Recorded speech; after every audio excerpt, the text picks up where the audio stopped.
was in love with this movie from the very first frame.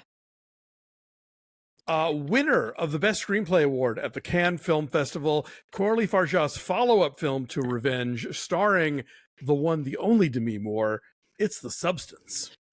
There is so much I want to say about this movie. We're going to try so hard to convey to you how much we love this movie and how much you need to see it without telling you too much about it. So this is going to be a non-spoiler review. At some point down the road, we are definitely going to have to do a spoiler talk. I'd love to do a live spoiler talk because I want to hear what you guys think about this too, because this was a journey. So subscribe to us because you don't want to miss any of this. And this kind of movie right here is very much our jam. Like this is what we are about here.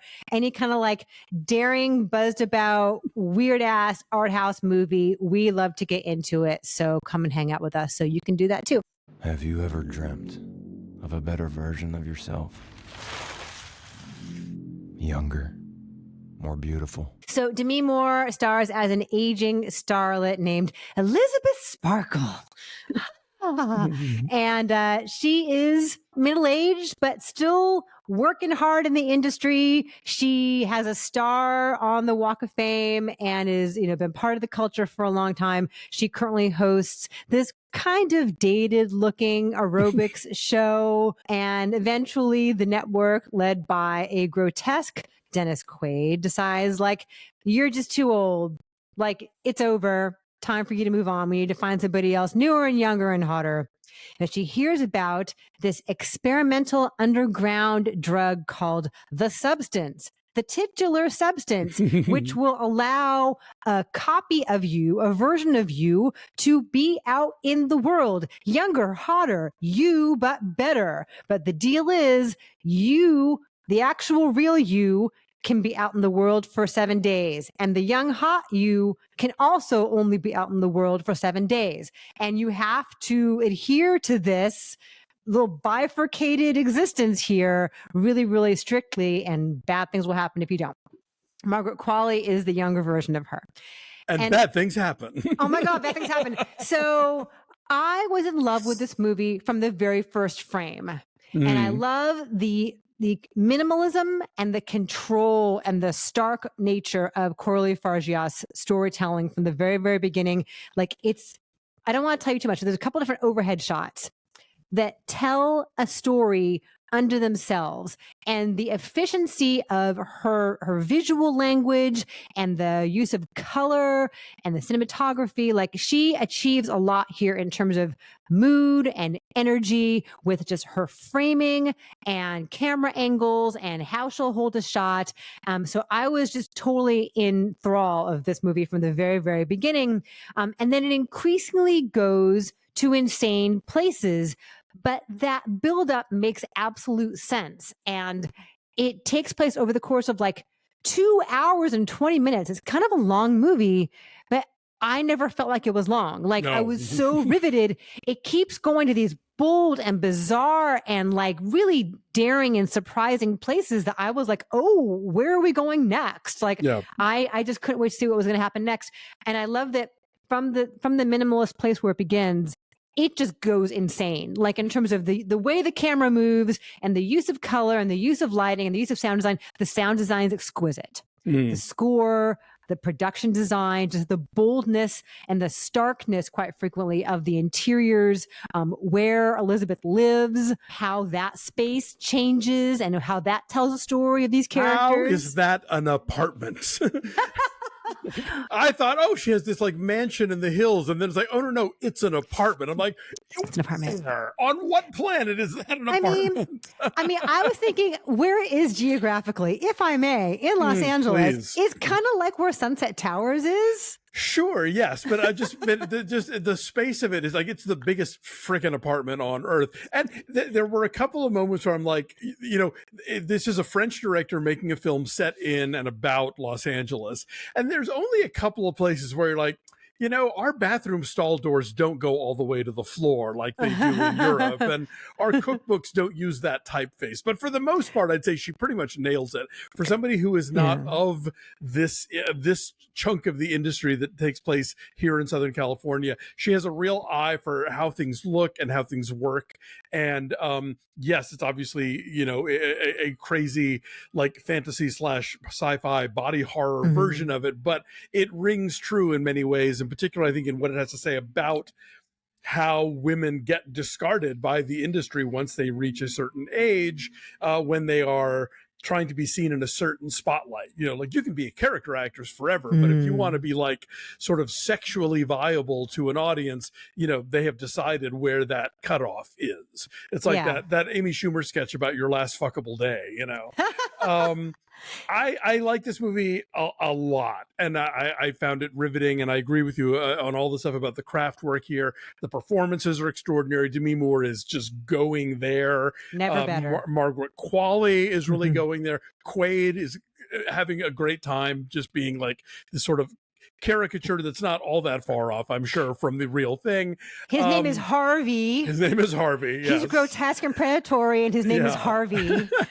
I will say the ending to me got a little, it felt like this was the one place she was losing control. The director, that is. I think it's too much. It's too much, and it goes in too many directions, and I think it felt a lot more, you know, like control, like I said, just like sort of laser focus up until that point, and then I think I think it goes a little too nuts, like a little nuts, sure, but it goes far over the top. But it didn't lose me entirely.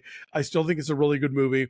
I mean, this is the kind of film that could have very easily just been like a Black Mirror episode writ large, but there are so many little things along the way and so many specifics about the female gaze, I think, really comes into play here in terms of assessing how women look at themselves or consider themselves, particularly women who are on camera all the time, who are at this level of public scrutiny, how they perceive themselves.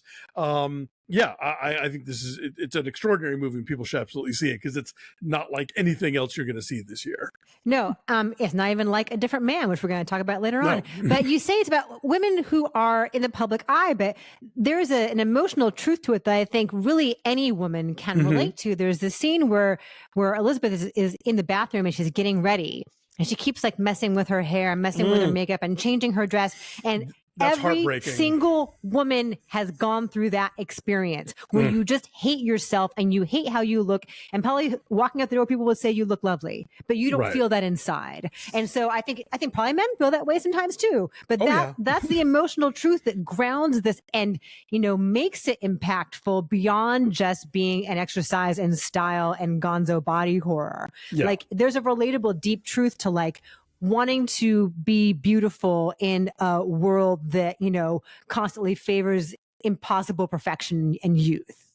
I think everyone gets that. For sure. Yeah. You mentioned the female gaze too. There's this incredible shot I love where like the Margaret Qualley version of this person is window shopping and sees this leotard that is going to become her signature. And the camera is a close up on her and then pulls out through the popped arm of the mannequin in the storefront and holds on that ass. And you could still see Margaret Qualley through the arm. And then she mirrors that shot. Coralie Fargeat mirrors that shot with the actual, you know, woman in the leotard, like holding the same pose, just to show like, to emphasize the artificiality of this world, you know, and it maybe seems like, as you would say, a hat on a hat. I thought that was really well done. And there's great care in the framing and the camera work throughout like that.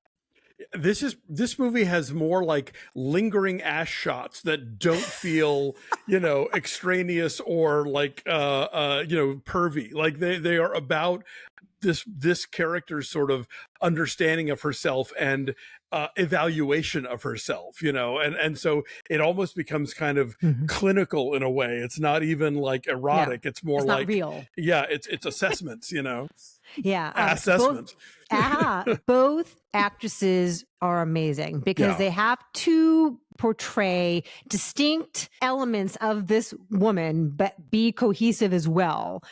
As they keep saying, like, you are one. Right. They both have to be that one and yet be specifically different. And they are, beyond one just being a younger version of the other. And then there's so much with the special effects makeup that is just dazzling and tactile. And it just, if you have a problem with blood and viscera, maybe not this movie for you. FYI. And like I mentioned in my out of the theater thing, like the sound design is like squishy in a way that's really going to gross people out, I think. But like you really truly feel like you are watching this transformation take place. Like it's incredible. There's a moment that is an either intentional or unintentional homage to the Grindhouse classic basket case. Okay. But I'll just leave it there. Okay. Yeah. We'll get more into all the specifics later on down the road. We'll have a spoiler talk for you very, very soon. But for now, I'm going to say like a 9.5. Like this is top 10 list for me. I can imagine when we do our end of the year voting for LAFCA that this is going to be like a talking point. Oh yeah. No, it will have factions for sure. I'm going to say like an 8.8. I think it's really strong. I wish the ending had nailed it as well as the rest of the movie does. That last shot though. Oh yeah, no. That the ending for sure. Okay. I just mean the climactic sequence. Getting there. Yes. But yeah, unless you are like real squeamish about gore, and I am, and I don't know. But go see this movie. I really think you should. I think it's a movie you want to see with people and talk about afterwards. You'll be talking about it. Maybe not have lunch afterward. No.